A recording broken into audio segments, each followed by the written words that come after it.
Oh, wait, sorry. Did I miss a good joke?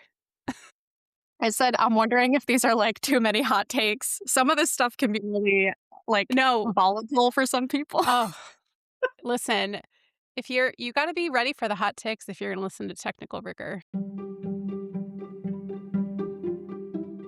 I'm Lizzie Nielsen. I spent my engineering career leading complex projects in healthcare and beyond, all while constantly learning and trying to stay human along the way. But there was a moment earlier in my career when someone told me I didn't have enough technical rigor. What does that even mean?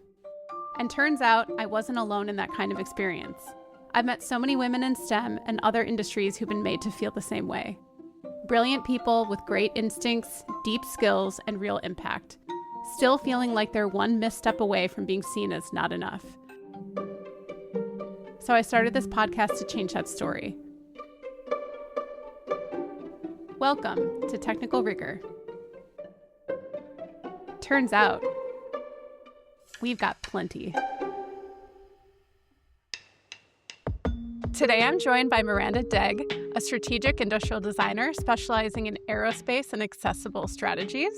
She has a deep passion for creating inclusive products through the principles of universal design and has contributed to a wide range of categories over her nearly decade-long career, including accessible and adaptive apparel, medical devices, airplane interiors, and even zero-gravity environments. Miranda also co-founded the Universal Designer with the mission to make universal design practical, tangible, and inspiring for industrial designers working on real products so they can really make the world better through design. She paints her rigor and steam with many facets from the arts, and I'd broaden that brush to include science, technology, and even engineering. And she's currently obsessed with an alt-rock cover of Where Is My Husband by the band Our Last Night. Miranda. I am so jazzed to have you here because really, I want every listener to, the takeaway from this episode needs to be, I dream of being an industrial designer when I grow up. And you're the perfect spokesperson for this industry. Am I your first industrial designer on the pod? Yes. Oh my God. That's I such know. an honor. I know. And I promise you won't be the last. Because you know that I am just a wannabe industrial designer. You're an honorary industrial designer, Lizzie, for sure. That means so much to me. I know this is a big question to start off with, but tell us why industrial design is so amazing as a career and a trajectory. This is great. Sitting next to me, I actually have my old copy of a 1940s introductory book to industrial design. And Incredible. it is very much like the early days of industrial design where it was a lot of styling products. And it wasn't really solving things for users necessarily. It was very much like, let's help people buy things for their home. Let's keep up with trends. Let's help these businesses grow. And I think nowadays, a lot of it is not just that. It's still aesthetics, but it's broadened to problem solving. And that's really the thing that I think is really cool about industrial design is you can go into it and you want to make products look better. You want to make products work better.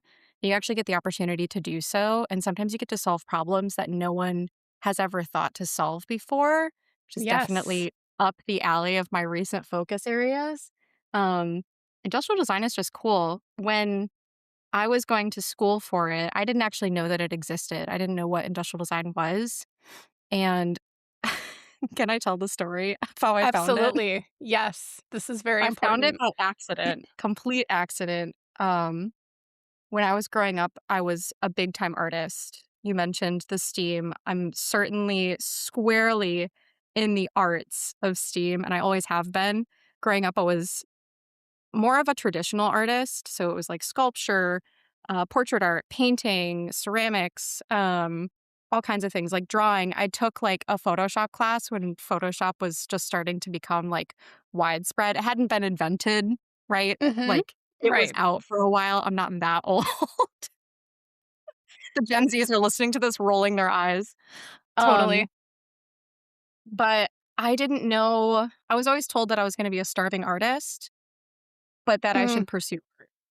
And Mhm. I was very much like, okay, well, those are two different things because I want to be able to support myself with creativity or some kind of creative endeavor, but I also know that it's like kind of the thing I need to do. So how do I do it and make it tangible, like build a life around it? And when I went to college, I did one of their portfolio interviews. And the acronyms for ID or industrial design is ID. The Hmm. acronym for interior architecture design or like interior decorating, interior design is IAD, which are Got it. very similar when you're Hmm. 18 and you're nervous and you're mumbling. And I had grown up watching like HGTV and being an art kid, I was like, that Yeah. must be the way to be creative for a living Totally. is to pick Yes. wall colors. I'm like, I could do that. You're like, I'm gonna nail it. Yes. I'm going to be a property brother.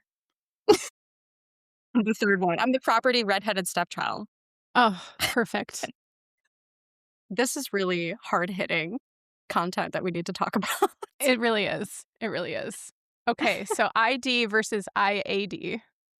Yeah, so they asked me who I was there to see, like which professor I was there to interview with, and have my portfolio reviewed by, and I said IAD, which is very similar to ID.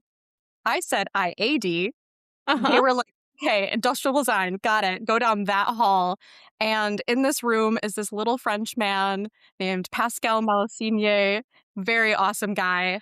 Yes. And he's looking at my portfolio, all of my art, and I've got like shoe sketches. I have sketches of buildings, realistic portraits of my sister. It's just like this wide range of stuff. And he's Mhm. like, "So what are you here for?" It's like interior design. He's like, "No, no, no, no, no. You're gonna do industrial design." It's like, I don't know what that is. Am I in the wrong place? And he was like, "Oh, you don't know what it is. It's glasses, it's shoes, it's cars, it's furniture." And like it kind of clicked immediately for me. And he was like, "Everything in here an industrial designer did." And I was like, "Oh my God, I need to do that." Because I get really bored easily. The reason I would do all of these different art avenues growing up, like sculpture, ceramics, illustration, comic books, I was like really into trying all of the things. Industrial design lets you Incredible. do that. Like you will always be kind of the dumb one in the room because you need to just like catch up really quick and learn about stuff that is not your profession and then be like, I know how to solve this problem. Um, but that's exciting. That's like it keeps me from getting bored. It keeps me from feeling like what I'm doing is just, we're just going into the office, we're gonna buckle down and get through the day and we're living for the weekend. Like there are times where I'm living for the week, which is nice. Totally.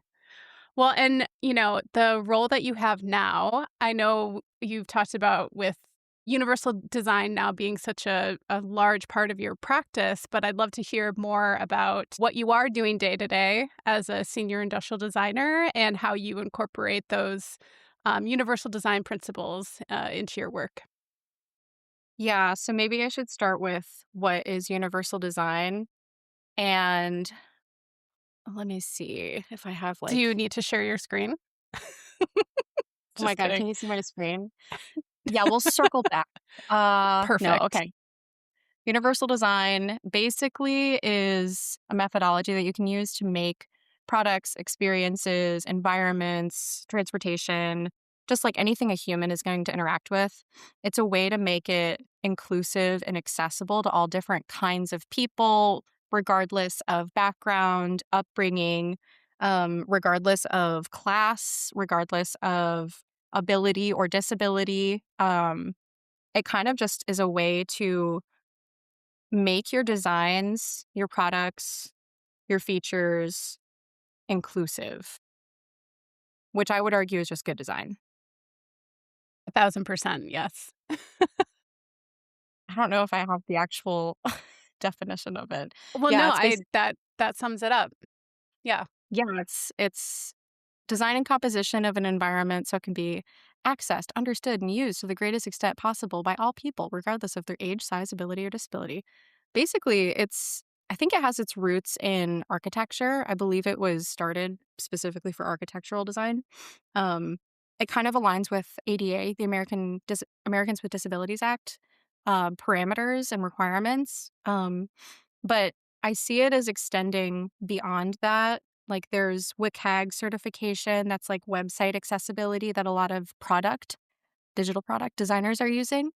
And I think universal design is cool because it's not just universal design, but it's universal design principles that you can apply if you're an engineer, if you're working in like a service industry, if you're doing service design, if you're just a Hmm. company and you want to make the environment for your employees better. It's really cool because it itself is this really flexible set of principles. It's a really flexible set of parameters that people can use and adjust based on how they need to implement it. Absolutely. Absolutely. But You broke it down in a very digestible way. As an industrial designer, what does your day to day kind of look like? so I work at a design consultancy that does a lot of firsts. We do a lot of really big, multifaceted projects. You might get a client coming in and asking you to develop a new version or a better feature for some product, right? Yes. And there's always like, quote unquote, one target user for that product. A lot of the stuff that we do is really similar to like med tech, where it's not just the person operating the product, it's the facility buying the product, it's the people branding the product, it's the people who are on the other end who are kind of like receiving the product, the customer Yes. of your customer. And so we get these really big, like multi-dimensional projects. And I think this is where something like universal design is kind of required for what we're doing because you're dealing with so many different kinds of people. And so you Hmm. need a bunch of different kinds of people in the room making decisions, bringing bringing their lived experiences, coming up with ideas, getting involved in brainstorms or co-creation sessions. It's just really critical to kind of have this perspective of I'm going to do my best to make this as flexible and as usable by as many people as possible. And a lot of that comes into play with trying to understand these different groups that are kind of your, what's the word? It's your ecosystem of users, and you need to Yes. understand each user set within this ecosystem, and then that all kind of coalesces together into your parameters that you need to use for solving whatever the problem is or updating whatever the product is. Yes. I'm totally with you that universal design is essentially just good design. And so, in what way is it different from what, I think the idealized version of design thinking would get to? But I think calling it the ecosystem of users is a good way to kind of like let it stand on its own. And I promise I'm not that person who's just trying to be like, oh my God, but design thinking, it solves all things, because it doesn't. But anyway, okay, tangent over. I think the tangents are great. Um, Thank you. but yeah, design thinking, universal design, like the double Hmm. diamond, they're all just tools and frameworks that we can use to problem solve. I think that's like, Exactly. I don't know if engineering does this as well, but it's like a really big part of industrial design because I think what I've seen working with engineers, I think industrial design and engineering, especially mechanical engineering, have like a love hate relationship. I've only worked with really good engineers.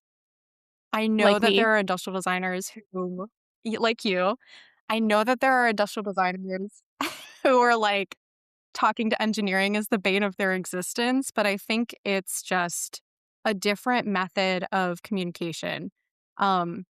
Design, you 1000%. have to work right. And it's not like one isn't right or wrong. Like they're both valid. Design, product development is a team sport. Making the world better is a team sport. We're all in this, whether or not we want to be. this is Absolutely. this is a group effort. This is a big group project.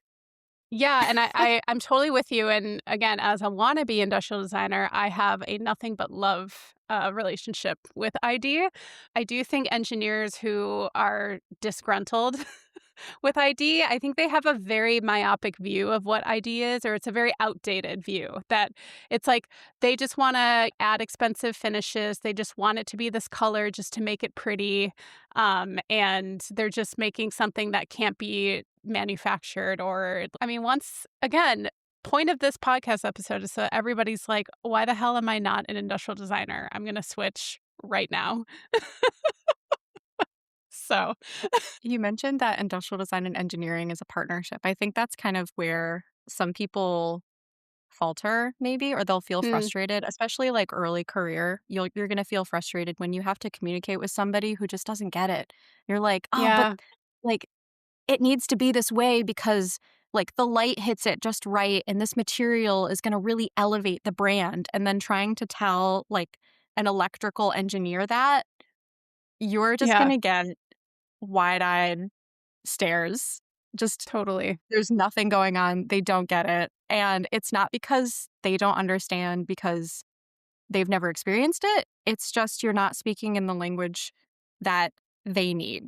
Like, I think a Yeah. lot of design and working in this like team facet of having to flex between marketing and users and the sponsor of the project, if you're a consultant like me, Mhm. and engineering, prototypers, builders, you need to kind of understand when you're going to do like the design talk, the aesthetics talk, when you're going to do the human factors talk, when you're going to talk Mhm. about packaging sizes, material types.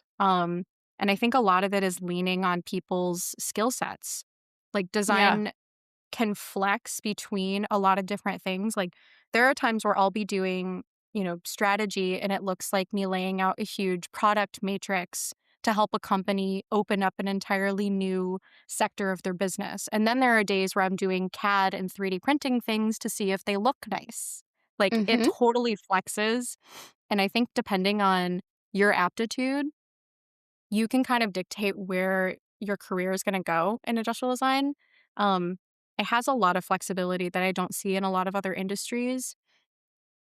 I would say, like, more technical people tend to be kind of on that back end. There's, like, front end and back end design. Front end is gonna be, we're gonna do the strategy, we're gonna do research, we're gonna understand what the user needs, we're gonna understand how this fits into the business. And then back end is gonna be, okay, now how do we actually make this? How do we manufacture it? How is it used? What is our supply chain? Stuff like that. So you really can flex. There's very few Yes. designers who can kind of go from very beginning to very end. That's absolutely true within engineering, and obviously, when I say engineering, that's a very broad. But even in my experience within mechanical, being in design consultancies for 10 years, it's project dependent, but sometimes you are truly going from beginning all the way through end and into manufacturing. I think it's a really cool and unique skill to be able to flex into each one. I certainly have a preference for the concept more front end. But I mean, give me an injection molded housing that needs drafts and rounds added. I'll just put on a podcast like Technical Rigor and just go to town. But anyway, yeah, it's just flexing different muscles. But I do think no matter where you're at, that spirit of collaboration needs to shine. Mhm. Especially with engineering and design, but yeah, really any of the stakeholders involved. I know, I'm like, "Are And we it can being just too be so technical?" fun. Are we being too technical and too rigorous? Yeah. Lizzie, I said earlier, I am ready to get rigorous with you on this pod. You did say that, and I love it so much. Well, and okay, I definitely want to talk even more about the universal design aspect. Again, coming from our backgrounds or the foundation of, utilizing design thinking and human-centered design. Sometimes there'd be that adage thrown around of if you design for everybody, you design for no one. Mhm. And so with thinking about universal design and kind of thinking of that ecosystem, how is it different? That is a really good question. So I've been doing a lot of work with people with disabilities across the disability spectrum. So people who use wheelchairs and have reduced mobility, all the way to people who are a part of the capital D deaf culture, people who are blind and low vision, and neurodiversity. Um, and I think one of the differences, oof, if you design something that's for everybody, you're kind of cutting out a lot of people. I think it depends on your Mm, parameters and your context, right? If we're going to use standards, like there are size standards for certain things, those mhm. standards are for able bodied people most of the time. There's not a lot Yep. of disabled standards or standards that are based on people who maybe have limb difference or use a wheelchair. I mean, we have ADA, but it hasn't been updated in a very long time, and it's Mhm. fairly new. Like it was brought about in the 90s. Um, Yeah. I mean, that's the cool thing to me about universal design, accessibility, and inclusivity is and its relationship to design as a whole, like in design. Everyone's designed a chair, right? Like there's a million chairs. We don't need more chairs. And it's Hmm. almost like this way of saying, oh, we've kind of done it all. And so now we're just going Yeah. to start refining things. But there's this whole subset of people who haven't even made it to the starting line because we've just forgotten them. We haven't included Right. them. And to your point of when you try to make something that works for everybody and you do this universal design, a big part of that is understanding that there is no one size fits all. Absolutely. We Yes. have a bunch of people who we collaborate with from the accessibility perspective. And one of my favorite quotes was, when you've met one person with a disability, you've met one person with that disability. Because Yes. even within like a subset, like let's say people who are blind, right? There's a huge spectrum of what blindness even is. Like some people can see sometimes, but not all the Hmm. time. Some Hmm. people can see in different lighting environments and not in others. Some people are totally able to navigate freely on some days, and other days they're not going to be able to. They need some assistance. It's just like, it's not even just that there's a spectrum within these groups, it's that the person themselves can be a spectrum as well. And I think all of us are, especially women, I think is a great example because we have our cycle that may or may not align with the moon. And, we're a spectrum Yeah. We. kind of baseline. People are a spectrum. And so I think this is where it's really important to have that distinction of like, yes, we do want to start being more inclusive with design, with engineering practices. But we also need to bring these people into the practice as well. It's not designing for these individuals, it's designing with them. We really need to bring them Yes. in, put them into like team positions, roll them into leadership. If you don't have disability leadership, are you really being inclusive? Yeah. Not at all to make your beautiful point about disability, about technical rigor, but this is why I didn't just interview one woman and stop, because if you interview a woman in STEM, you've interviewed one woman in STEM with that experience. Yeah, exactly. Exactly. So, Exactly. Yes, I think that's a yeah. really good comparison, right? Like even in STEM, even just in one of the letters, right? You interview one industrial designer or one Yes. mechanical engineer. That is just one perspective. That's why I love this Think podcast because you're going to get all of these Thank you so unique much. perspectives. Feel free to use that in branding and Mhm. marketing. But, with the co-creation piece, it's just become even more ingrained, I think, within design teams to do much more of that co-creation. There's still, of course, power in the empathizing with users and, as much as you can in learning from them, doing research and understanding all that you can, but it's so much richer to actually have them in the room and shepherd this co-creation process together. Um, Maybe walk us through, one of the last co-creation sessions you did, and just what that experience was like, and maybe something that like really made you go, "Wow, we would have never gotten that insight if we didn't do this co-creation session." Girl, there's so much. There's so many insights we never would have gotten. I think first things first, we need to level set on Yes. empathy. Empathy is one of those like Mhm. trigger words for me. A few years back, I was at a Women in Design deep dive conference, and there was a person who presented about empathy and its place in research, basically. And they were saying empathy is not real. Stop using empathy. Stop trying to empathize with your user. Just go out and listen, Exactly. bring them into the process. And it was very much like kind of in alignment with that disability advocacy saying of nothing about us without us. Like you got to roll these Mhm. people into the process and you got Yes. to keep them in the process. So, one of my roles right now is actually owning this co creation process at the consultancy I work at. And it's not just bring individuals from disability groups in and brainstorm with them. A big part is that, but also you need to design and format the co creation itself Mhm. to be accessible, to be inclusive. So, if I'm going to ask 8 people who use wheelchairs, manual and powered, to come in and collaborate with me and some people from the client side, I need to make sure that there is enough accessible parking at the building that we're going to go to. I need to make sure that there is an accessible bathroom. I need to make sure they can get into the door, that they can sit at the table, that they can do the activities. Because otherwise, there's Mm-hmm. really no point. You're just interviewing them, and that can be like its own design problem to solve. It's really cool to try and create a co-creation session that's going to be not just inclusive, but accessible to the individuals that you're bringing in, especially when you have multiple people from multiple different backgrounds. So, very recently, this was probably early last year, I ran a session and we had this modular, expandable space. And we're trying to understand a bunch of different physical and digital features within this space. And so we were going to bring in people who were autistic or on the autism spectrum disorder. We were going to bring in people who were blind and low vision, people with reduced mobility, people who use wheelchairs, and people who are deaf and hard of hearing. And this one prototype, this one mock-up space had to work for all of these individuals. And a lot of these features and functions were like foam, or they were recordings on my Mm-hmm. iPhone. And I was playing them through like a speaker to kind of like fake it till you make it. It was like an iPad behind a piece of plexi to be like, look, it's a smart mirror. And, you still have like the scrappy design side of things, but we ran into an issue where the space was in. It's like we built a space in a space. The space was in was really Oh, loud. And so when we had to keep going back to a quiet conference room to have conversations.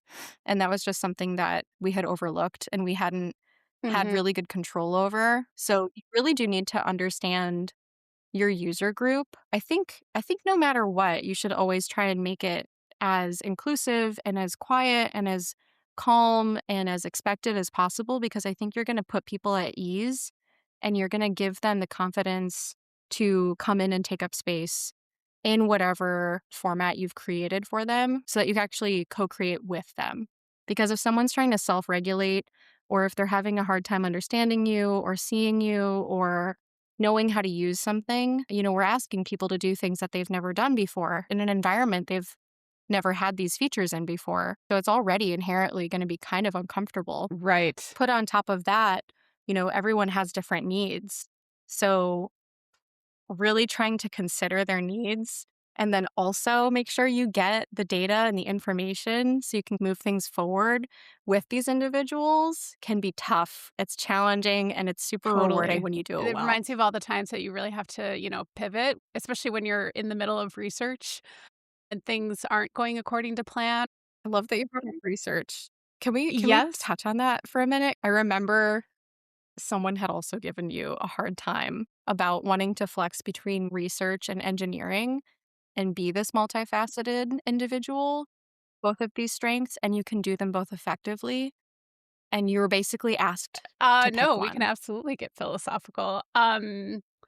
It's more so that the conversation just kind of got to, I think you should choose not engineering because it just seems like you're such a fit in research. That happens in industrial design too. Like, I think anytime a woman wants to flex and has more skill, because, okay, think about it, right? I'm going to rant. Women have classically been expected to kind of do it all or pick Mhm. one thing. And if you don't do it all, you're sacrificing or you're not living up to expectations. And so it's not just have a 9 to 5 job and have an education and a career that is incredible and amazing and you're fulfilled in, but also become a wife and a mother and maintain the house, do all of the grocery shopping, make sure the kids have camp to go to in the summer, make sure that they have a ride Yeah. to and from camp in the summer, plan things with other parents, plan the birthday party, invite everyone to the birthday party. It's all of this logistical stuff that I think classically is in our nature to be very good at. It's kind of just how we've maybe how we've Mhm. evolved. Yeah. Classically being bred to just be mothers. But I think when we show up like that in a professional sense of, okay, well, maybe I just have my pet at home and I don't have children. And, there's a multitude of reasons why or why not. So I'm able to flex in my professional life and I Mhm. will do so. right? Like I'll go between strategy, business design, industrial design, research, client management, presentations, all this stuff. And there are always going to be people who think that means that you're not doing your thing that they have prescribed to you, whether it's engineering or design or Yeah. science or any of that stuff. If you're not just doing that one thing, you must not be doing it well. So you have to do all of these other things to buffer it, when in fact you're doing all of Yes. STEAM really well. Client management, project management, really Yes. well. You're also looking cute while you do it. Your hair looks good. You've got makeup on. You have your cute little peplum shoulder sweater Yes. on. You're wearing kitten heels, right? Depending on where you're at.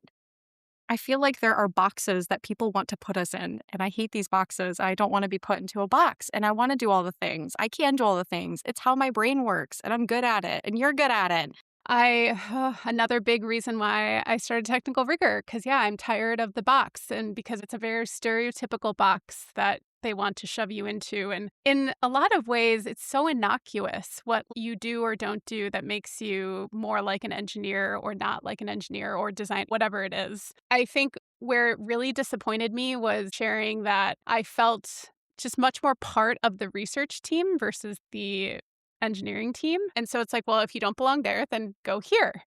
But I put the challenge back to the Mhm. person who said that. And I was like, I think the more important question to be asking is, why am I made to feel like I don't belong on the engineering team?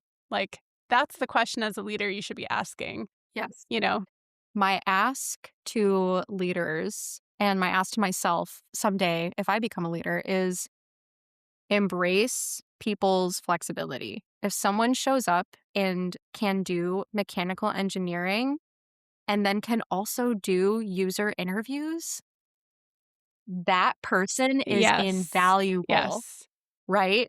You got kind of a 2-in-1. Keep that Yes. person happy, because if you give them the opportunity and the space to thrive, like that is going to be a business metric that's going to be very Well, positive for you. and the great This is my thing is ask. that the next role I had, my manager, when he saw my resume, he described it as a 1 in 10,000 resume because he saw the benefit of me being able to do mechanical engineering work and the user research piece.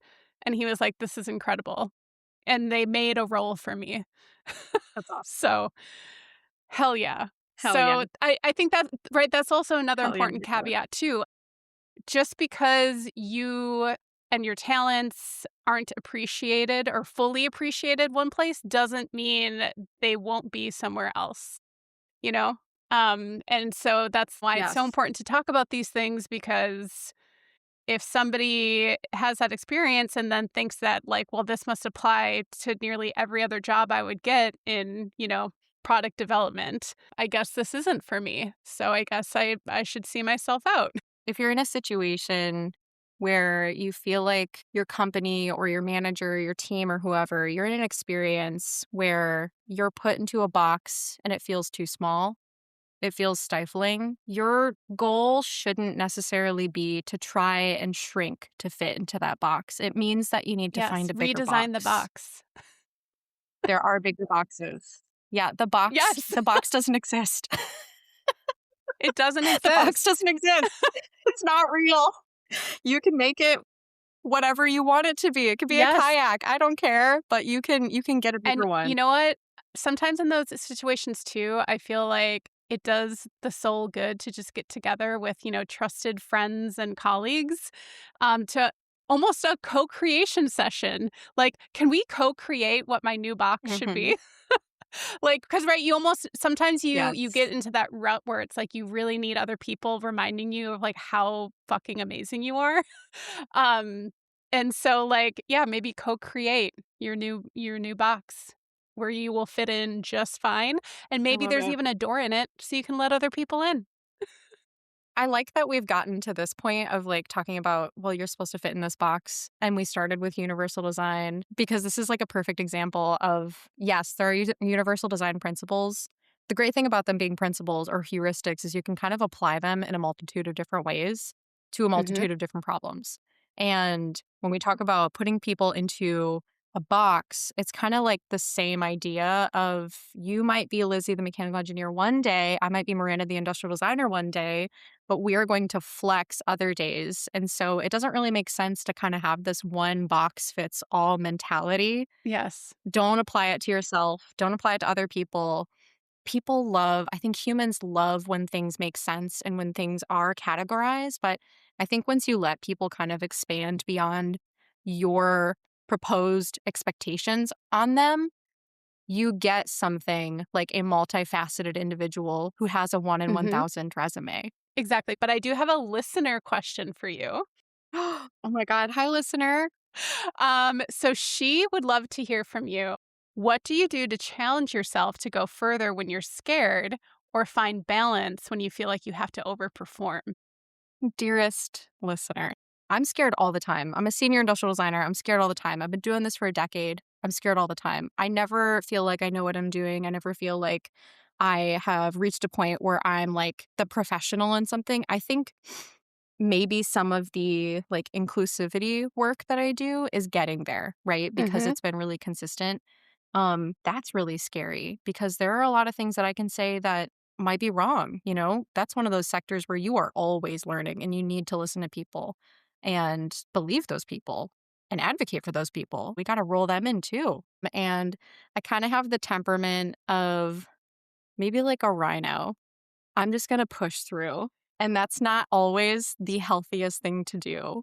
I think dopamine farming is very helpful. Like eating some sour candy if you're starting to Incredible. feel really nervous has been proven to, yeah, it's been proven to kind of help you like stop that panic effect. I mean, it's Right. it's going to work differently for every person, but it works. Wait, I've never heard of this dopamine farming. Dopamine farming is kind of it's one of those like ADHD methodologies for maintaining motivation, mood, We're going to talk more about focus. this because I need to implement some dopamine farming. Yeah, like right before this call, I took some CBD. I made myself Yes. 2 cute drinks. I listened to Toxic by Britney Spears while I ran around my yard outside.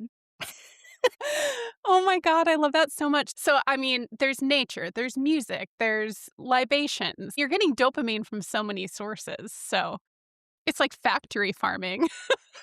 Yeah, because like if you have ADHD, your brain doesn't actually produce as much dopamine as someone without it does. It's like that biological kind of kink in your brain. But if you can maintain it, you can be one of like the most abstract thinking people in the world, right? On your team. So I think it is a strength. You just have to know how to work it.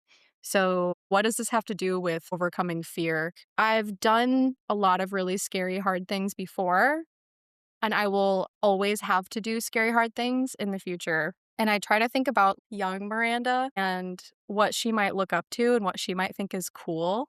And then what is older, badass Gillian Anderson Miranda gonna think Yes. about, 30-year-old Miranda, right? Like, am I gonna look back and be like, dang it, I really wish I had done that? I think if I believe she's gonna think that, that's how I know I need to do that 1000%. thing. I mean, in design, we're solving really hard problems. And like the work is hard. It's really rewarding, and it's fascinating, but like there are just times where it's hard. And so I like the rhino analogy of just plow through. Oh yeah, Just sorry, push push, through. not Just plow. push through and know you're gonna be fine. I'm thinking about the farming, the dopamine We can farming, so I'm using farming analogies. Okay, that was the first part of that question. What was the second part of it? So then finding balance when you feel like you need to overperform. I have tendencies to be a bit of a workaholic. I am a workaholic, and I know that. I also know that that is not going to make me very happy.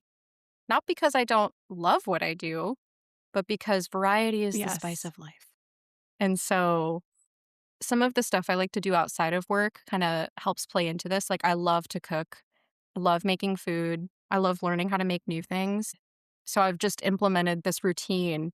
Anytime I make some food, I go on a walk. I'm going to give my body a chance to use that energy and then I'll come back. And that has really helped just one, focus on my health Yeah. and my longevity.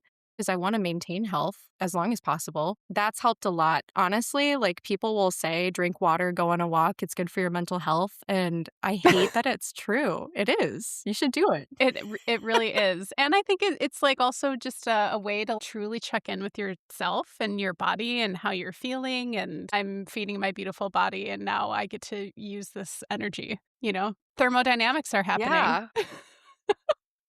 So, If I get moving, I'm yes! dopamine farming, baby. It's all coming full circle. Oh, I think the listener is going to be very pleased with these answers. Good. I think that question specifically is also very apt. Like I mentioned, I'm a bit of a workaholic. And I think like when you're working on something that's sort of the first of its kind, and it has to do with creating equity in a really big industry that is notoriously not accessible, right? That's like really important, close to home, in your heart work. And so it's easy to kind of get sucked into it. And, to an extent, I think if you have the opportunity to do something like that, you should totally get immersed in it and you should get sucked into it a little bit. But this is what I tell myself. You need to make sure that you're bringing your best Miranda to this project because it deserves your best. And so whatever that looks like for you as an individual, whatever your best self is going to be, however you need to maintain that, you should be able to do that no matter what you're working on because, hopefully it's really important and you got to bring your best self to it. Absolutely.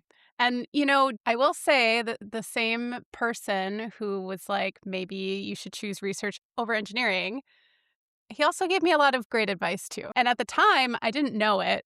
It feels very obvious now in hindsight, but I was very burned out. But so he said, remember that it's not all on you. Like, yes, we all own parts of the process and we are obviously giving input and making real tangible impacts on these projects, but like it doesn't literally all come down to you. Okay, so finally, what gives you hope about the future of design and STEM workplaces in general? Yes, great question. There's actually something that is currently in progress. There is a disability section for IDSA, Industrial Designers Society of America. There's the International Design Conference that's worldwide. They do the Women in Design deep dives that I mentioned earlier. So that disability section is actually pivoting to become something different and more solid within industrial design. Awesome. And it's going to be called the Universal Design Council. And this is going to be really cool because it's going to make universal design a facet in a very public to industrial designers way.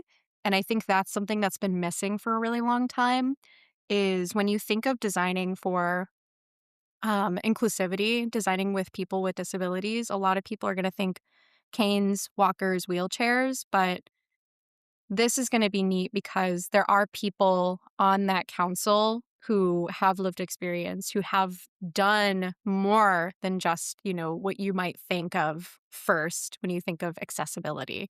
And I'm really excited about that. That gives me a lot of hope that that's going to be a change that we're going to see. Awesome. Again, Miranda, this was such a fabulous conversation.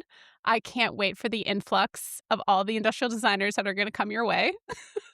Personally, to you. To me. Oh my God.